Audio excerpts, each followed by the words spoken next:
muchas gracias a todos y todas las que estáis conectadas, ¿no? Buenos días, buenas tardes y efectivamente yo agradezco esta actividad porque al igual que ha venido ocurriendo en distintos países, el caso de Pedro Castillo sin duda alguna es un grave caso de lawfare en la medida en que ha apartado de la presidencia de la República a un presidente elegido en las urnas y además en una situación de prisión prácticamente de privación de todos los derechos civiles y fundamentales y prácticamente en aislamiento durante mucho tiempo. Desde el Congreso de los Diputados lo que hemos venido es trabajando tanto en su caso como en otros casos. También hemos seguido con mucha intensidad y seguimos haciéndolo el caso de Jorge Glass, del ex vicepresidente de Ecuador, que realmente se encuentra en una situación muy preocupante y además creo que en estos momentos la práctica sistemática de tortura a la que ha sido ha sometido de malos tratos durante tanto tiempo, de condiciones inhumanas de prisión, no es cuestionada ni siquiera con la derecha. Lo digo porque hace 3 meses aproximadamente presentamos una iniciativa en la comisión, un debate, llamamos a un debate en la Comisión de Exteriores del Congreso de los Diputados sobre no solamente el caso de lawfare de Jorge Glass, sino la situación de maltrato, de tortura sistemático y el riesgo para su vida y su integridad que ello significaba, y conseguimos sacarla adelante. Incluso, por supuesto, la ultraderecha votó en contra, pero incluso la derecha del Partido Popular no fue capaz de votar en contra y tuvo que abstenerse ante la evidencia de la situación, ¿no? Y nos preocupa que con Castillo pueda ocurrir algo parecido, porque durante 2 años prácticamente ha estado en situación de aislamiento y además con una seria limitación para ejercer el derecho a la defensa. No es aceptable que incluso llegara a serle impuesto un abogado defensor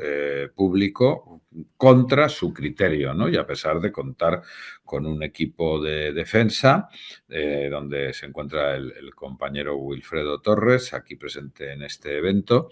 que además él es la prueba viviente de las dificultades del ejercicio del derecho a la defensa, no solamente por las dificultades que ha tenido que ir sorteando para poder realizar la defensa en condiciones del presidente Pedro Castillo, sino porque hace apenas unos días intentaron también detenerle a él coincidiendo con el inicio del juicio. Yo no me voy a extender mucho sobre los pormenores del juicio y las vistas que se están realizando ahora, porque obviamente Wilfredo es la persona más adecuada, pero sí contarles las iniciativas que hemos llevado adelante, ¿no? En primer lugar, hemos recibido en el Congreso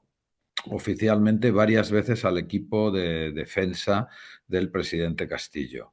cada vez que han tenido ocasión de visitar España y de pedirlo, porque la visibilización de su equipo de defensa es una forma de incluir en la agenda política y en la agenda también de los medios de comunicación la situación del presidente Castillo, que después de 2 años de prisión, pues la verdad es que en España en España no se hablaba mucho, menos aún en Europa. A continuación, lo que hemos hecho es en primer lugar, dirigirnos a altas instancias de las Naciones Unidas desde el Congreso de los Diputados, al secretario general de las Naciones Unidas, al señor Antonio Guterres y a Volker Turk, al alto comisionado para la promoción y la protección de los derechos humanos, expresándole, en primer lugar, la situación de prisión prolongada del presidente Castillo. En segundo lugar, las dificultades en ese momento, cuando nos dirigimos a Naciones Unidas, las dificultades para que se abriera los procedimientos correspondientes del debido proceso para que pudiera ser, en su caso, enjuiciado y acabara por lo menos la prisión indeterminada, indefinida, que se venía arrastrando desde hacía 2 años, y de alguna forma esgrimiendo el pronunciamiento de la relatora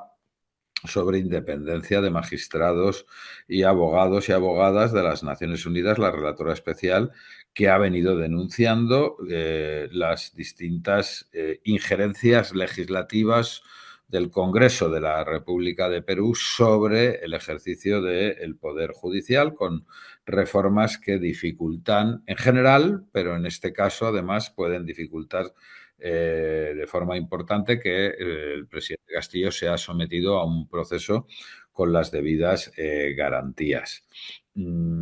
Afortunadamente, el sistema de Naciones Unidas atendió, por lo menos hizo acuse de recibo de nuestra iniciativa desde el Congreso de los Diputados. Wilfredo será quien de forma más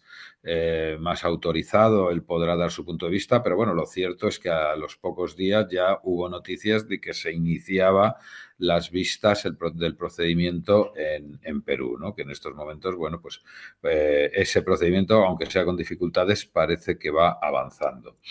Además de eso, hemos presentado una iniciativa del Congreso de los Diputados al Ministerio de Asuntos Exteriores pidiéndole un pronunciamiento sobre la situación de privación de libertad de forma indeterminada del presidente Castillo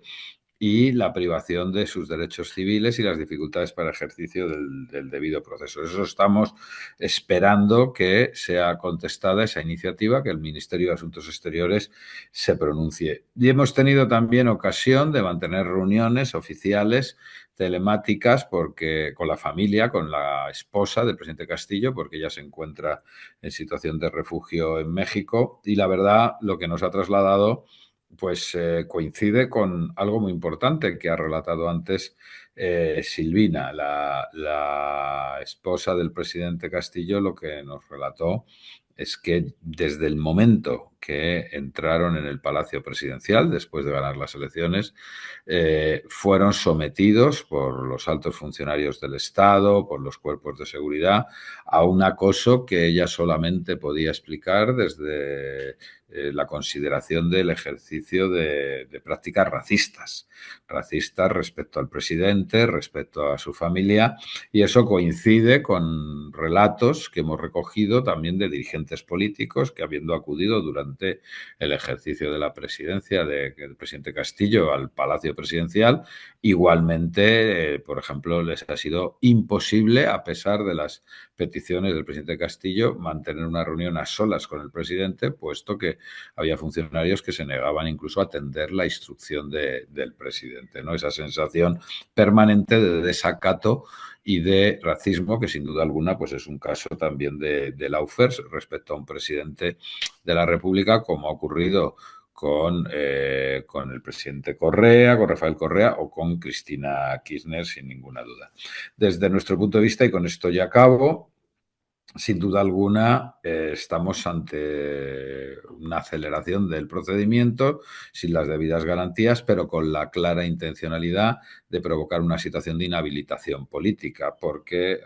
en un año apenas hay elecciones legislativas y presidenciales. Y ya hay indicios sobrados en materia de prospección electoral de que, desde luego, Castillo podría tener un importante apoyo en unas nuevas elecciones presidenciales o legislativas, con lo cual esa es la perspectiva más fácil, ¿no?, en la que puedan estar trabajando, una inhabilitación.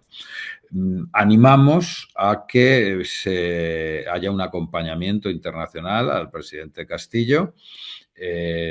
Nosotros estamos intentando desplazarnos la semana próxima o a la mayor brevedad posible, desplazarnos a Perú para poder entrevistarnos con él en prisión, o si conseguimos los permisos de las autoridades, en prisión, o incluso durante las sesiones de las distintas vistas en el procedimiento judicial que hay ahora mismo en marcha. Y creemos que la presencia permanente y el acompañamiento internacional pues también es muy importante para hacer recordar a los golpistas y aquellas instituciones del Estado que llevan adelante este flagrante caso de Lawfare, pues que la comunidad internacional está pendiente, está encima y desde luego a la vista del resultado de estos días, de cómo se desarrollen las vistas judiciales y de lo que podamos constatar, tanto por la información de su equipo de defensa como por una posible visita, pues valoraremos si presentar una iniciativa similar a la que sacamos adelante en el Parlamento, en el Congreso de los Diputados y Diputadas español, similar a la que sacamos en el caso del vicepresidente Jorge Glass, que, como ya he dicho, fue aprobada. Con lo cual, no me extiendo más. A su entera disposición, muchísimas gracias por esta iniciativa tan importante.